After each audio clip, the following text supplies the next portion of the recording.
Eu disse que eu sempre gosto de iniciar o ano com algumas reflexões para nós pensarmos projetos, planos. Isso é muito comum, não só na nossa comunidade de fé, mas em tantas comunidades de fé. Esse balanço inicial para nós tomarmos esse fôlego e enfrentarmos o ano que está aí pela frente. E eu começo pensando numa pergunta. Daqui 12 meses, se com a graça de Deus nós chegarmos daqui a 12 meses, lá no final, lá em dezembro, quando nós olharmos para trás, qual é a sua expectativa? O que você gostaria de ver? Uma vida ou um ano vivido de maneira justa, santa, abençoada, próspera, por que não dizer? Ou uma vida de fracasso, destruições e problemas? Bom, é óbvia a resposta, né? E embora a resposta seja sempre óbvia, nem sempre os caminhos que nós escolhemos mostram que essa obviedade está diante de nós. Nem sempre, quando olhamos para trás, percebemos um tipo de vida responsável que está alinhada com esse desejo de que as coisas caminhem de maneira abençoada nas nossas vidas. O texto que está diante de nós é o último texto escrito pelo apóstolo Paulo.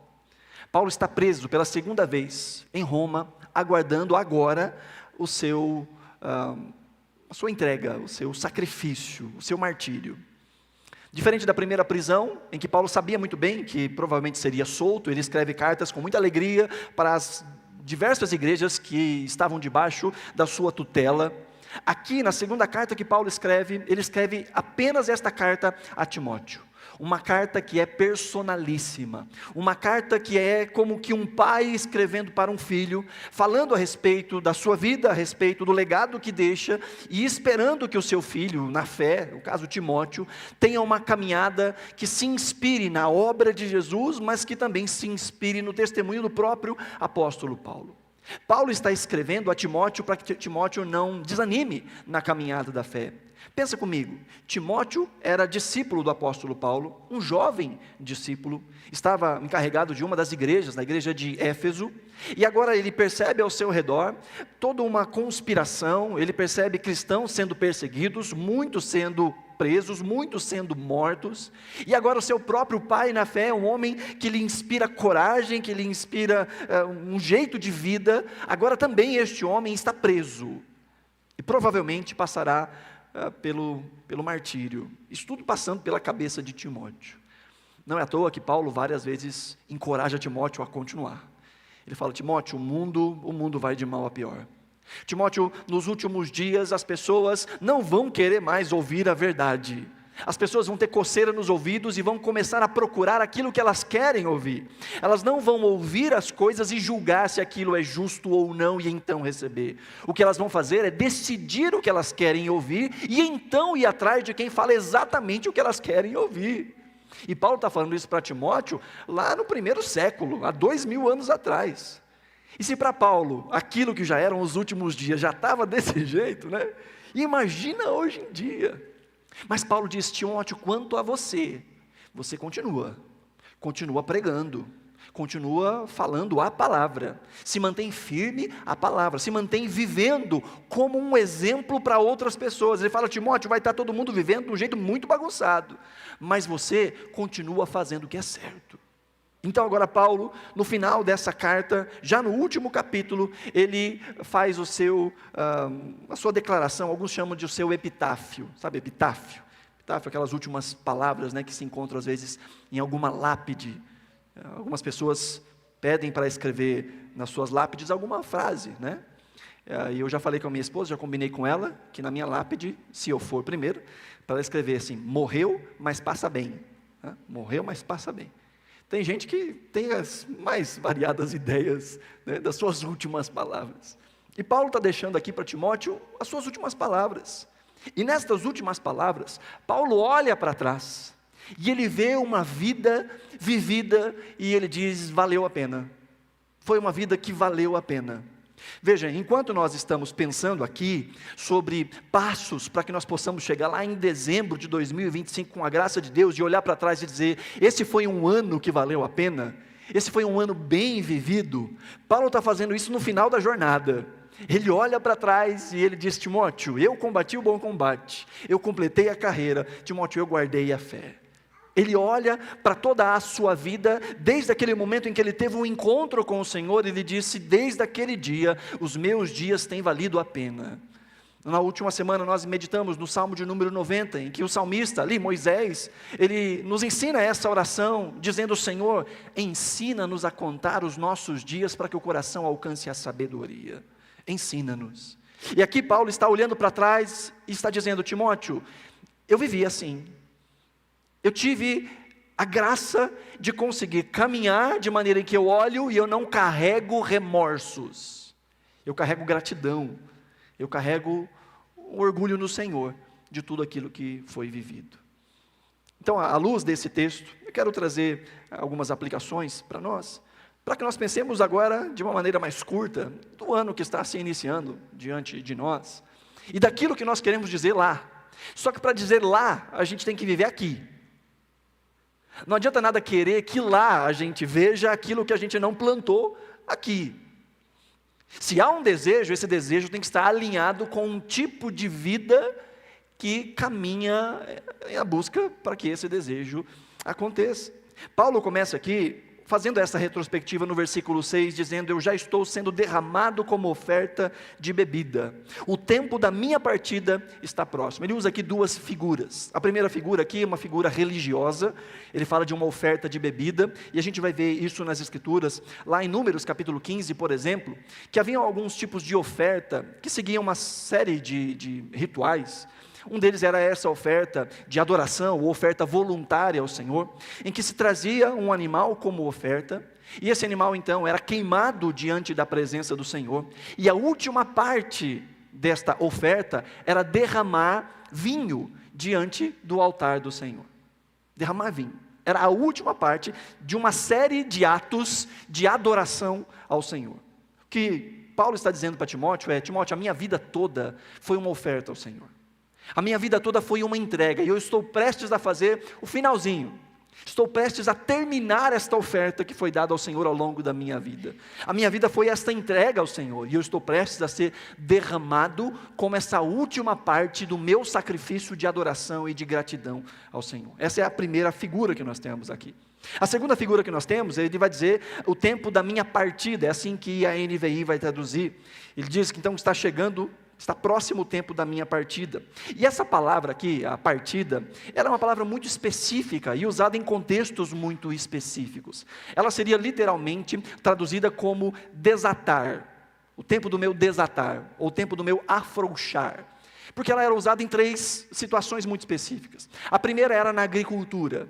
Quando os bois terminavam o seu trabalho diário, então vinha o dono da fazenda ali e soltava aquilo que estava no seu pescoço, o jugo que estava no seu pescoço. Então soltava ali, era o desatar. Está dizendo: Timóteo, está chegando o tempo do meu desatar. O segundo momento em que essa palavra aparece, ou ela é usada, é no contexto marítimo. Antes dos barquinhos ou dos botes serem levados para o seu destino, eles estavam ali atracados. Eles estavam amarrados.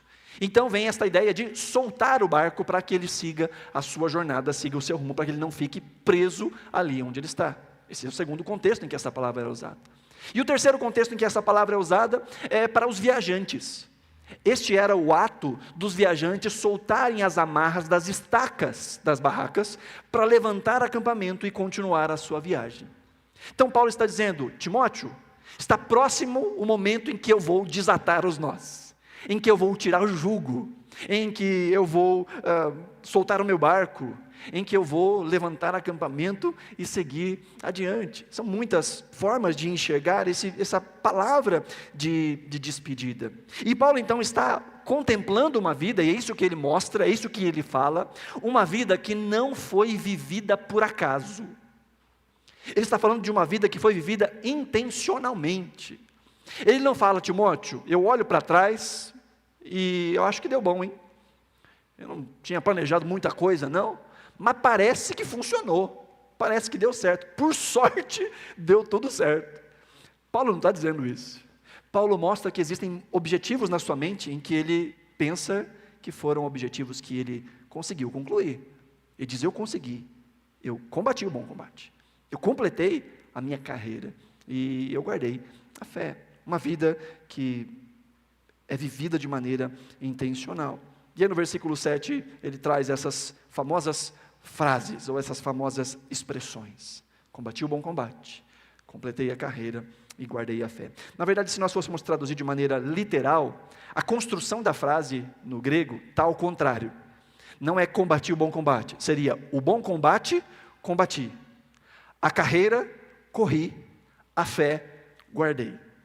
Porque o foco está em reconhecer o que é o bom combate. Reconhecer o que é esta corrida, esta carreira. E o que é essa fé.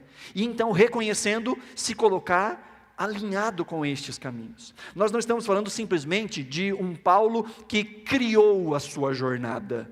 Um Paulo que criou o seu caminho. Nós estamos vendo alguém que reconhece que existe um rumo. Existe um caminho a se seguir. E ele diz, este caminho eu percorri, eu trilhei. A primeira expressão aqui, combati o bom combate. Primeiro, combate fala não só de luta, mas era uma expressão usada para todos os tipos de jogos na época de Paulo. Era começar um jogo e ir até o final desse jogo. Ele diz, combati o bom combate. E ao dizer bom, ele está dizendo algo que é excelente, algo que é bonito de se ver. Esses são os sinônimos dessa palavra que Paulo está usando. Um combate que é nobre, um combate que é adequado, um combate que cumpre aquilo para o que foi proposto. Paulo está dizendo que existem certas lutas que são boas de ser lutadas. Por outro lado, existem certas lutas que não vale a pena lutar. E sabe que um dos segredos da vida, e isso gestores de tempo têm falado muito nesses últimos dias, que não é colocar mais coisas na nossa agenda, mas saber o que tirar da nossa agenda. Nós vamos gastar energia ao longo da nossa vida, e nós vamos gastar energia ao longo do ano de 2025. A grande questão é, quais lutas nós estamos entrando? São lutas que valem a pena, ou são lutas que só estão gastando a nossa energia, a nossa paciência, a nossa resiliência? Saber escolher as lutas é algo que nós precisamos clamar ao Senhor para que nos dê olhos para enxergar. Obviamente, Paulo está falando em primeiro lugar aqui, da luta pelo Evangelho, da vida cristã como um todo, porque a vida cristã, ela é uma sequência de lutas, ela é uma sequência de combates. Nós vencemos algumas coisas, às vezes fracassamos em outras coisas, mas há um todo da vida cristã que é esse se ocupar de uma vida intencional, de uma vida que tem esforço, uma vida que tem significado, porque afinal aqueles que competiam se preparavam para competir, se esforçavam para competir, mantinham a permanência para competir. Então existem combates que são bons, mas existem outros que a gente deveria evitar.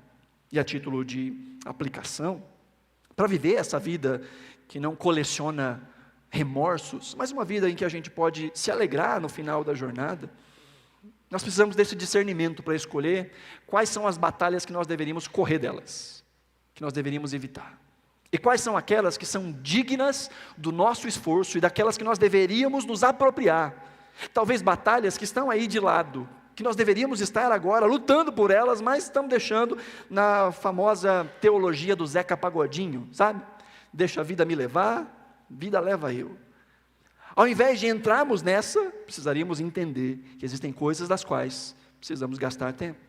Então, a título de aplicação, primeiro, escolha quais lutas você tem que lutar. Simples, né? Escolha quais lutas você tem que lutar. Mas sempre identificando essas prioridades à luz da palavra de Deus. O próprio Jesus vai nos ensinar em Mateus capítulo 6, a buscarmos em primeiro lugar o reino de Deus e a sua justiça. É o reino de Deus e a sua justiça que vão fazer com que a gente consiga enxergar quais são as lutas que valem ou que não valem a pena ser lutadas. Se nós estivermos com os olhos em Deus e buscando a direção na palavra, nós vamos conseguir reconhecer, olha, eu não devia entrar por aí, eu não devia gastar as minhas energias aí. E vamos aprender com Deus e por meio do ensinamento de Jesus a não desperdiçar as nossas energias com debates, com projetos, ou mesmo com relacionamentos que não glorifiquem a Deus. Aprender a viver é tão necessário, e isso só acontece debaixo da orientação do Senhor. Abandonar os conflitos desnecessários, abandonar as brigas que não fazem sentido. Existem brigas que estão sendo arrastadas aí há tanto tempo, que não fazem sentido, que é só gente orgulhosa tentando provar que está certa, e que no final não vai dar em nada. Se provar ou se não provar, não muda nada. E gastando energia, gastando relacionamento, gastando sanidade mental, com lutas que não fazem sentido. Abandone os conflitos desnecessários. Acima de tudo, ore pedindo a Deus para que você possa discernir as suas batalhas. Discernir aquilo que é justo daquilo que não é justo. E por que não dizer, estabelecer propósitos claros, que vão nortear os seus esforços. Porque para saber quais são as lutas que são dignas ou não de serem lutadas, a gente tem que ter um propósito. É digno do quê? No que do meu propósito essa batalha se encaixa? Mas se eu não tenho um propósito, aí qualquer luta é luta. Aí a gente simplesmente vai reagindo, simplesmente vai deixando com que outros decidam a nossa agenda, decidam o nosso rumo, decidam o nosso futuro. Mas se nós olhamos para a nossa vida e pensamos, olha, a minha vida espiritual precisa ser fortalecida, a minha vida devocional precisa ser fortalecida. Então quais são as coisas que eu deveria batalhar para que façam parte da minha rotina, para que a minha vida espiritual seja mais forte? Uma vez que nós temos alvos específicos, fica mais fácil traçar rotas, traçar estratégias, traçar quais são os próximos passos. Talvez seja a família, talvez seja a vida em comunidade, talvez seja a saúde. Eu preciso baixar os meus índices de glicemia nesse ano. Esse é o meu propósito. E aí você vai decidir se vale ou não vale a pena comer aquele doce, tomar aquele refrigerante, você vai conseguir definir.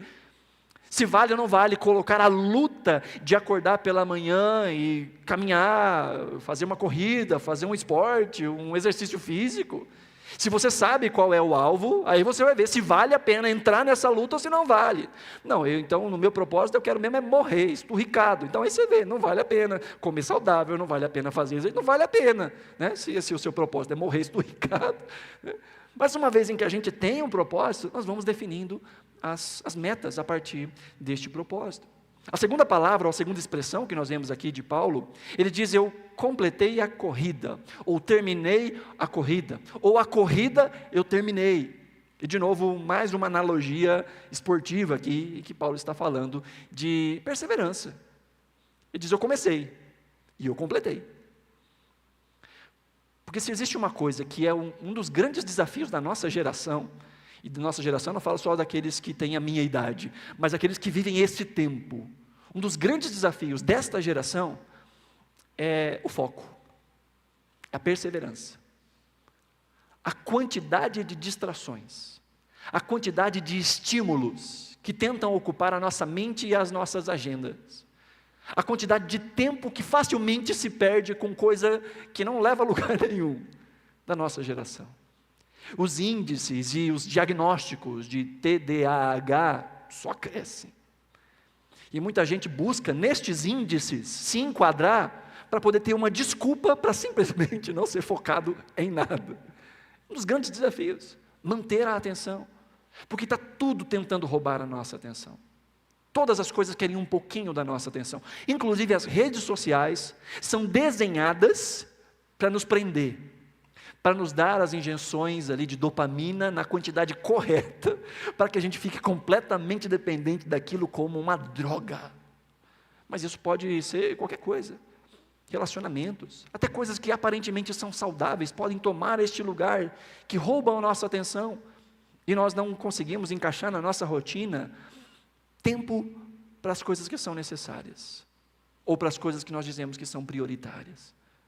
Paulo diz, existe uma corrida, e essa corrida eu completei, eu fui até o final, eu fui perseverante. Porque assim, é muito bom começarmos as coisas, e o início do ano é o tempo em que a gente decide muita coisa, né? Esse ano eu vou fazer aula de inglês, esse ano eu vou fazer um instrumento musical, esse ano eu vou começar uma dieta, eu vou para a academia, né? É bom em começativas, em iniciativas, mas brasileiro é muito ruim de acabativas, né? Decisões são tomadas, mas elas não perduram muito tempo. E sim, começar algo é muito bom e é muito importante.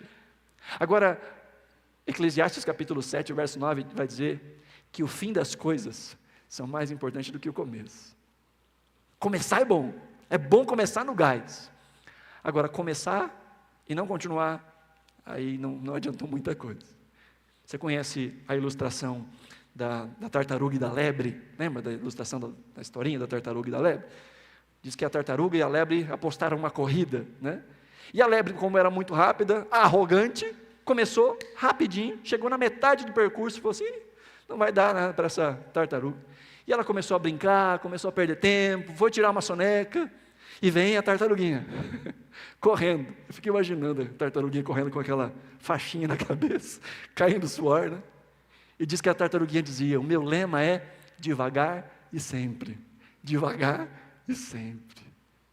E a gente conhece o final da história, que quem ganhou a corrida foi a tartaruga, porque ela continuou. A lebre, com a sua arrogância, começou bem, correu, mostrou, mas no final não chegou até o fim. E às vezes a gente olha para a vida desse jeito. Eu vou começar um monte de coisa e abraça vários projetos. E só o fato de abraçar vários projetos já rouba a nossa energia para a gente conseguir terminar alguma coisa. Muitos são aqueles que tudo aquilo que começa no início do ano não chega no final. Tudo. Não estou dizendo algumas coisas, tudo. Talvez porque falta essa seletividade, assim como é importante nós decidirmos quais batalhas são boas, quais são bons combates a serem travados e quais não são. É importante também olharmos para a nossa vida e ver aquilo que é digno de perseverança. Porque a gente nunca pode confundir perseverança com teimosia. Perseverança é uma coisa, teimosia é outra. Perseverança fala de sabermos aquilo que é justo, aquilo que é certo, aquilo que é bom, e nos mantermos ativos buscando viver e fazer isso. Isso é perseverança. Teimosia às vezes é só guiada pelo orgulho. Não, eu falei que eu ia fazer, então eu vou fazer, e porque eu sou orgulhoso, eu vou fazer. Mas não precisa fazer mais, não precisa gastar mais o tempo com isso. Não está funcionando, é inútil, é esforço inútil. Não, mas eu disse que eu vou fazer. E é importante saber quais são os projetos que merecem a nossa perseverança e quais são os projetos que nós deveríamos abandonar e decretar a falência, e decretar a morte daquilo, dizer, não, isso aqui não me serve mais. Isso faz parte da vida, isso faz parte da maturidade. Não só saber escolher aonde entrar, mas saber o momento de sair. Saber o momento de dizer, não, isso aqui não faz mais parte do meu propósito. Fazer essa reflexão constante no seu propósito. Fazer essa reflexão à luz das Escrituras, dizer, não, isso aqui não se encaixa mais na minha vida. Não se encaixa mais no meu relacionamento com Deus. Na minha visão do que é ser alguém que ama e serve a Deus. Isso aqui não faz mais parte da minha rotina. Então eu preciso cortar essas pontes. Eu preciso destruir essas pontes. Tirar esses hábitos. Talvez tirar estes lugares aos quais eu frequento, talvez tirar alguns tipos de conversa, minimizar alguns tipos de relacionamento, para saber que existem corridas que a gente tem que ir até o final, e a vida de fé é essa corrida, o relacionamento com Deus é essa corrida, em que todos nós somos chamados a completar, a ir até o final, mas existem alguns projetos que a gente deveria mesmo era abortar. Então, como aplicação e como dica, é bom nós buscarmos no Senhor e entender quais são os projetos que nós deveríamos cortar da nossa agenda. Talvez coisas que já estão sendo arrastadas há anos, estão consumindo a nossa energia. A gente tinha que ter cortado lá atrás, mas que ainda fazem parte da nossa agenda e que precisam ser cortados hoje, agora. Se eu quero lá em dezembro olhar para trás e ter um ano que eu diga, não coleciono arrependimentos, não coleciono um coração amargurado, ao contrário, eu vejo graça, eu vejo bondade, eu vejo transformação, para que isso aconteça lá. A partir de hoje, já precisamos olhar para a nossa agenda e começar a riscar aquilo que deveria estar fora, e começar a colocar aquilo que nós deveríamos ser mais firmes, aquilo que a gente começou e talvez ao longo da caminhada abandonou, retomar aquilo que é um projeto que está engavetado, retomar aquilo que nós abandonamos, por preguiça, por medo, por desilusão, por qualquer motivo que seja. Olhar aquilo que de fato merece a nossa persistência, a nossa perseverança, à luz daquilo que o Senhor nos ensina. E uma forma de nós fazermos isso é dividindo essas metas grandes em pequenas metas. Talvez a melhor coisa, ao invés de você dizer, este ano eu vou ler a Bíblia toda, talvez melhor do que falar isso, É dizer, não, esse ano eu vou tentar todos os dias ler 2 capítulos da Escritura. Projetos pequenos. E se você pular 2, 3 dias, continua da onde você parou. O importante é a constância. O importante é continuar. O importante é a persistência. Às vezes, chuta o balde um dia e se esquece. Não vou conseguir fazer mais, né? Não, esse ano eu vou fazer aquela dieta. Aí naquele dia dá uma escorregada e come uma barra sozinho de chocolate, Milka, de avelã. Hashtag fica a dica. Meu preferido. Ainda estou recebendo presentes, tá? Está querendo fazer aquela dieta e naquele dia escorregou. Sem querer, comeu uma barra inteira de chocolate. O que faz? Não vou fazer mais. Já chutei o balde? Deixa. Esse ano se perdeu. Não, continua. Levanta, sacode o pó, bate a poeira e segue. Isso em todas as áreas da vida. Então, esse ano eu vou ler mais as Escrituras. Eu vou ler 2 capítulos todo dia. Aí segunda, esqueci. Terça, perdi. Quarta, lembrei, já estava quase em coma na minha cama. Aí na quinta, continua. Faz de novo. Vai. Sabe, a persistência e a perseverança são hábitos. E hábitos precisam de tempo para se desenvolver na nossa vida. Às vezes escorregamos, às vezes deixamos de lado. Mas o importante está nessa constância de tentar, de se esforçar. Então divida essas grandes metas em metas que sejam alcançáveis. Em metas que você consiga mensurar. Segundo, criar uma rotina de disciplina. Colocar horários para as coisas. Ao invés de dizer, esse ano eu vou ler 2 capítulos das Escrituras por dia, coloca na sua agenda, 9 horas da noite, 10 horas da noite, antes de dormir, é o momento em que eu vou parar tudo que eu estou fazendo, e eu vou ler 2 capítulos da Escritura. Coloca na agenda, porque se não entrar na agenda, não entra na vida. Se não for intencional, não acontece. Talvez com um pouco de boa vontade acontece alguns dias, mas quando a boa vontade se vai, né, não sobra nada.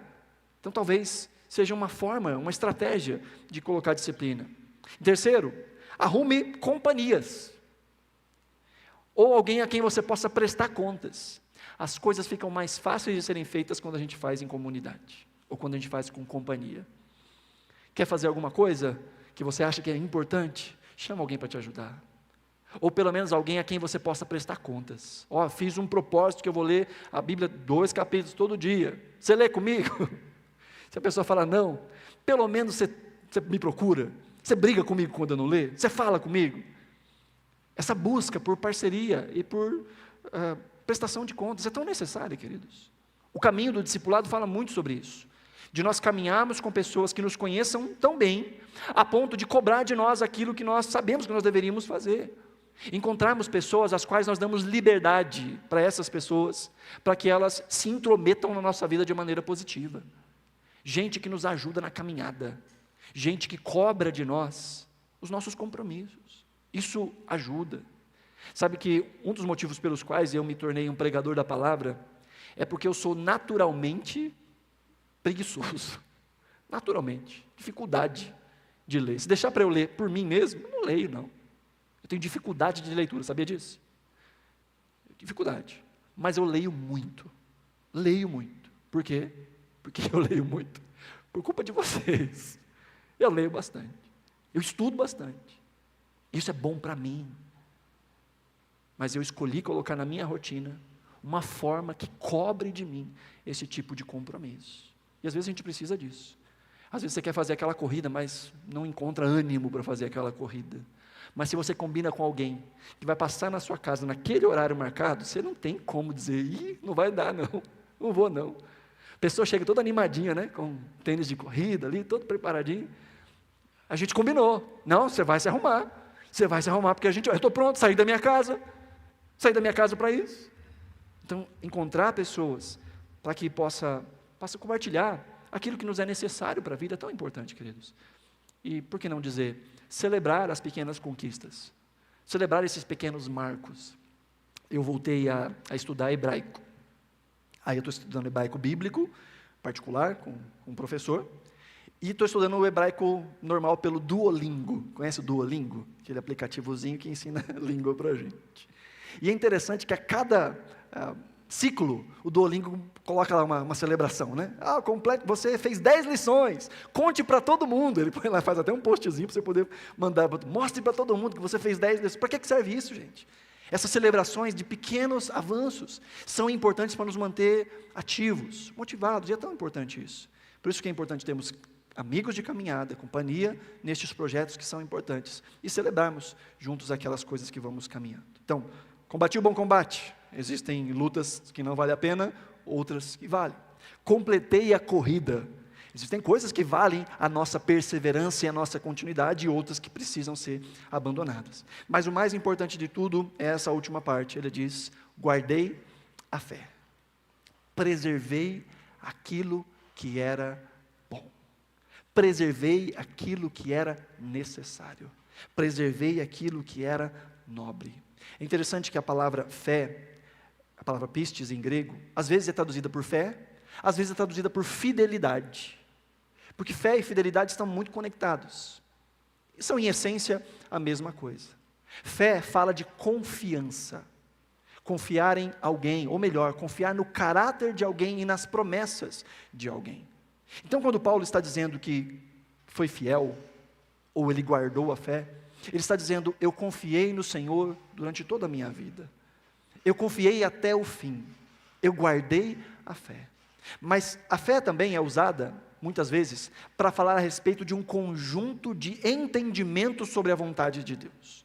Judas, por exemplo, vai dizer na sua carta, não o Iscariotes, Judas o outro, vai dizer na sua carta de uma fé evangélica, que nos foi confiada desde o princípio, de um conjunto de ensinamentos da palavra do Senhor, que é chamado de a fé.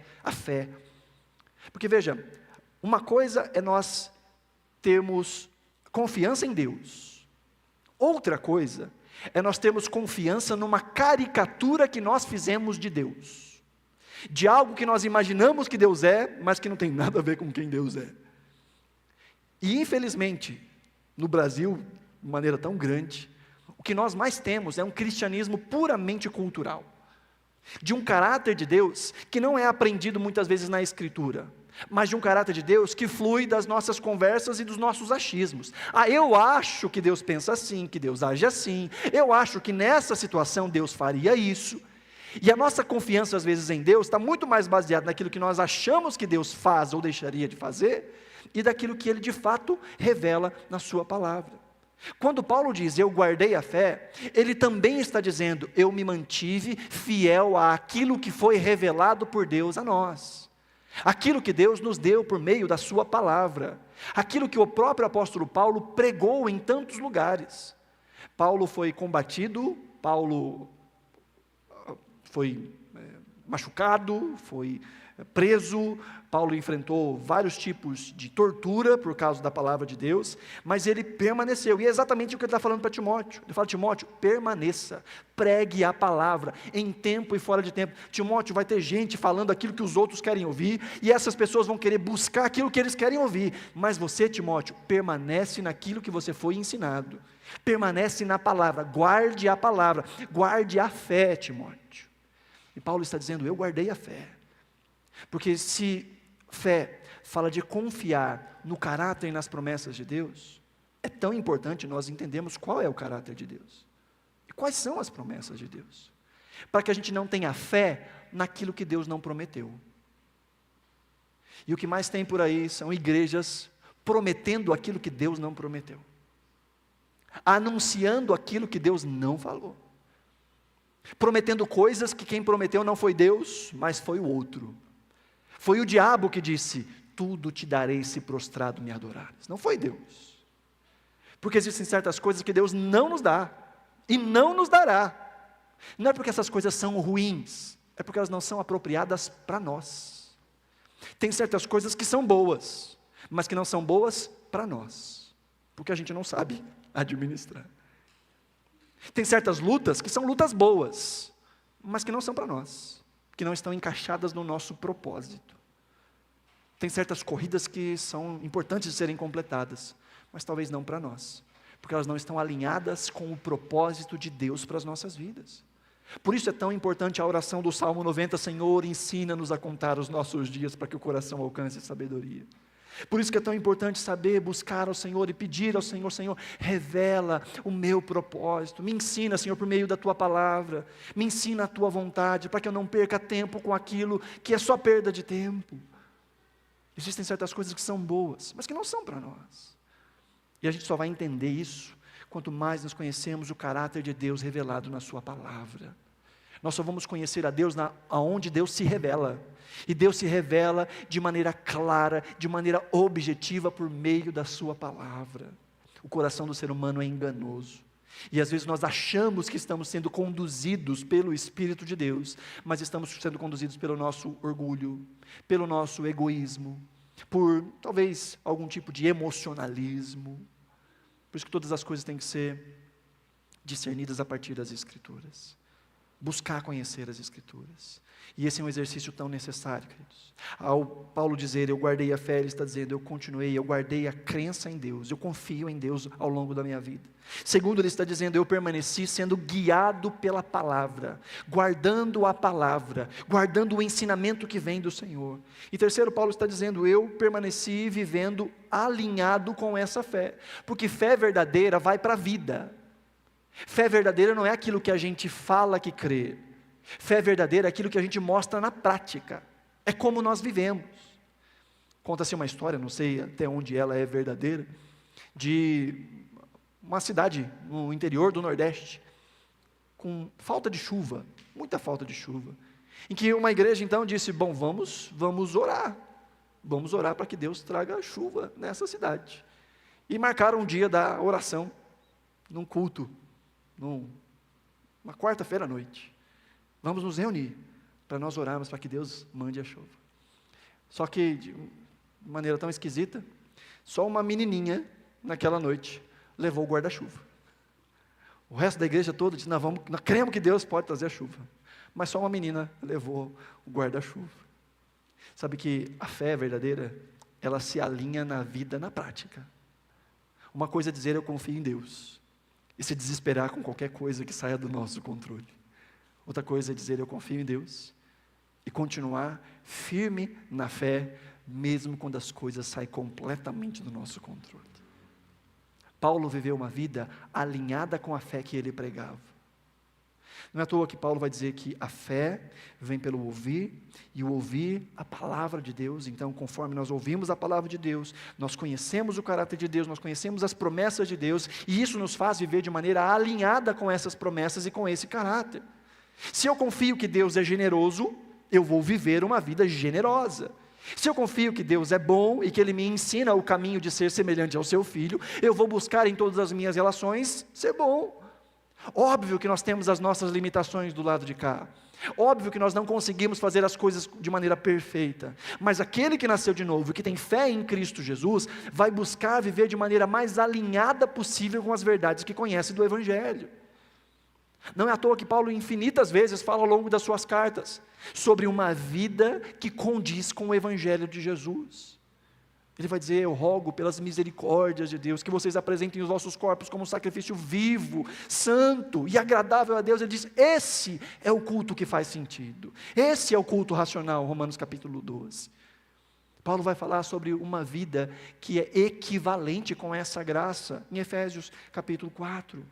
Ele diz para que nós andemos de maneira digna do Evangelho, porque guardar a fé, fala de viver a fé, fala de anunciar a fé.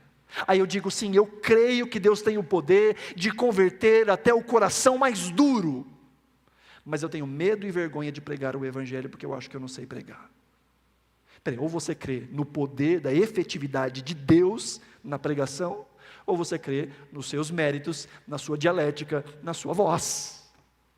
Agora, se você crê que é o Espírito Santo que convence o homem do pecado, da justiça e do juízo, você diz, eu creio, então eu anuncio, do jeito que eu sei, da forma como eu sei, eu anuncio, porque eu sei que o poder está em Deus, e não em mim, que o poder está na palavra de Deus, e não na minha capacidade retórica de argumentos e de decorar versículos. Eu faço aquilo que está ao meu alcance, crendo que o Deus que é fiel vai agir aonde eu não consigo agir. Guardar a fé significa manter-se confiante em Deus, significa manter-se na palavra de Deus, significa viver alinhado com aquilo que eu creio a partir das Escrituras. Porque existem muitos obstáculos, queridos. Muitos obstáculos à fé. E veja, a fé é o que vai estruturar todo o resto. É conhecendo a Deus, o caráter de Deus e as promessas de Deus, que a gente vai saber escolher as batalhas que são dignas de serem lutadas. É conhecendo a Deus, o caráter de Deus e as promessas de Deus, que nós vamos aprender quais são as coisas que nós deveríamos perseverar e quais são as coisas que nós deveríamos abandonar na nossa agenda. E existem muitos obstáculos, existem tentações, existe o desânimo com situações, às vezes o desânimo com pessoas, existe a ingenuidade ou a ignorância a respeito de algum tema, e aí a gente põe ali toda a expectativa, mas aquilo não tem nada a ver com o próprio caráter de Deus, e a gente cria uma expectativa com base naquilo que não tem a ver com Deus. E às vezes a gente acha que Deus esqueceu, não, mas você está se aliançando em algo que Deus não disse que ia fazer, que Deus não prometeu que ia fazer. Muitas pessoas que dizem, eu creio nas promessas, mas inventam promessas, não crê nas promessas que Deus deu, crê nas promessas que está na cabeça delas, e diz, Deus vai fazer, por quê? Porque Ele prometeu, onde? Quando? Por quê? Veja, Deus pode fazer, e Ele faz, infinitamente mais, do que tudo que nós pedimos, do que tudo que nós pensamos, Ele faz, e glória a Deus por isso, e glória a Deus que muitas vezes Ele não faz o que a gente quer, glória a Deus por isso, porque se Deus ouvisse todas as orações que eu já fiz, eu estava no sal, porque eu já escolhi coisa muito estúpida, eu já achei que muitos caminhos eram caminhos de paz, mas no final eram caminhos de morte, e Deus pela sua graça e pela sua bondade não fez o que eu queria, e muitas vezes Deus fez o que eu não queria, me colocou em caminhos que eu não estava nem afim. Pergunto para minha esposa, quando nós nos conhecemos, eu disse, olha, ela fazia teologia, eu fazia teologia, se você acha que eu vou ser pastor, você está enganada, eu nunca vou ser um pastor na minha vida, não tenho vocação para isso, não quero isso, então se você está esperando casar com um pastor, esse cara não sou eu. E aí Deus fala, é né? Então tá. Eu falava, nunca vou sair de Belo Horizonte. Tá bom. E eu aprendi a não dizer mais eu nunca. Eu digo, o Senhor está nas suas mãos. Me ensina a ser aquilo que o Senhor quer que eu seja. Me ensina a desejar o que o Senhor quer que eu deseje. E me ensine a encontrar as tuas promessas, me apegar às tuas promessas, e não inventar promessas para o Senhor, para que o Senhor corra atrás das promessas que eu acho que o Senhor tem para mim. Por isso é tão importante guardar a fé, para saber as batalhas e as corridas.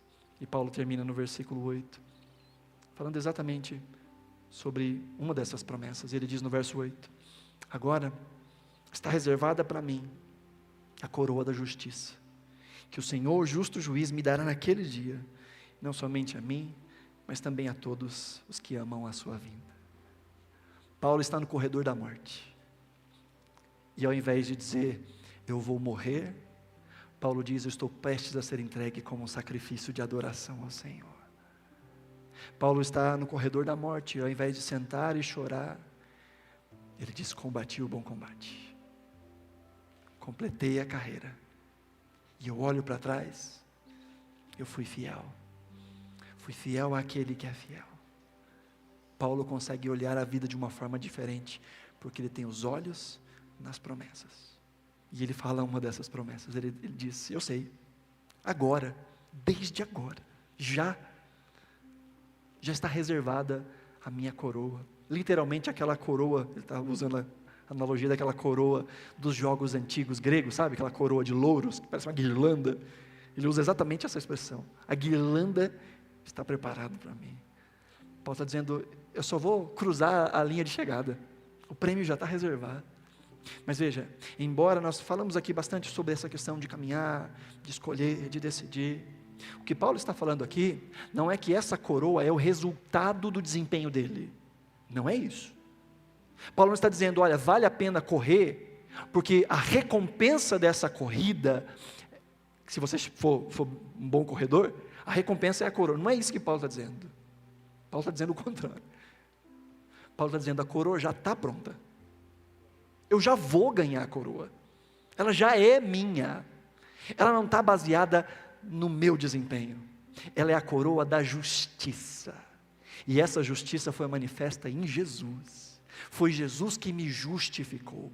Não são os meus atos, não é a minha bondade, não é a minha capacidade de perseverança, não é a minha capacidade de escolher boas lutas ou não escolher boas lutas. Não é isso que garante a minha coroa. O que garante a minha coroa é porque eu amo a vinda de Jesus.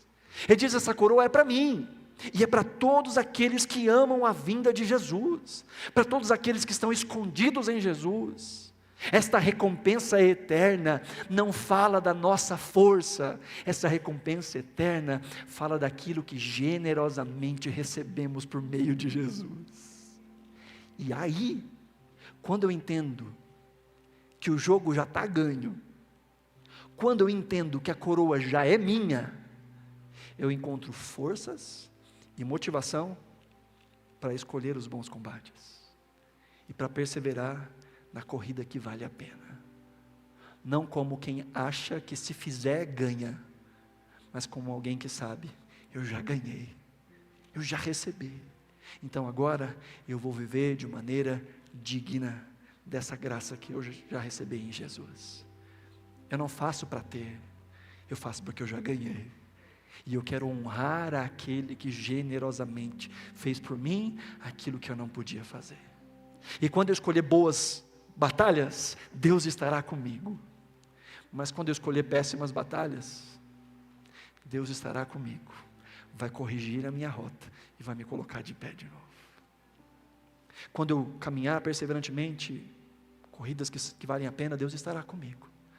Mas quando eu me aventurar por corridas que não valem a pena e insistir, o Espírito Santo de Deus vai me convencer mais uma vez do pecado, da justiça, do juízo, vai me levar ao arrependimento e vai me colocar no caminho certo. Essas são as promessas do Senhor, que aquele que começou a boa obra nas nossas vidas, há de terminá-la. Ele vai terminar em nós, Ele vai concluir em nós. O que nós fazemos é buscar viver de maneira mais equivalente possível com essa fé que nós recebemos, guardando a fé. Então, se no final desse ano, lá em dezembro, você quiser olhar para trás e dizer, combati o bom combate, completei a carreira, e eu guardei a fé, que cada um dos nossos dias seja vivido de maneira intencional, buscando no Senhor, e buscando na sua palavra, os caminhos que são de vida, e que a gente encontre na nossa comunidade, gente que nos ajude nesse processo, companhias que nos ajudem nesse processo, entendendo que existem lutas que não valem a pena, corridas que não valem a pena, mas nós só vamos encontrar a resposta certa, quando direcionados pela fé que vem da Escritura, quando o Senhor for de fato o nosso guia. Aí sim, aí a gente vai viver de maneira agradável, sem remorsos, olhando para trás dizendo, valeu a pena, em nome de Jesus. Amém? Se você puder, coloque-se de pé, nós vamos orar.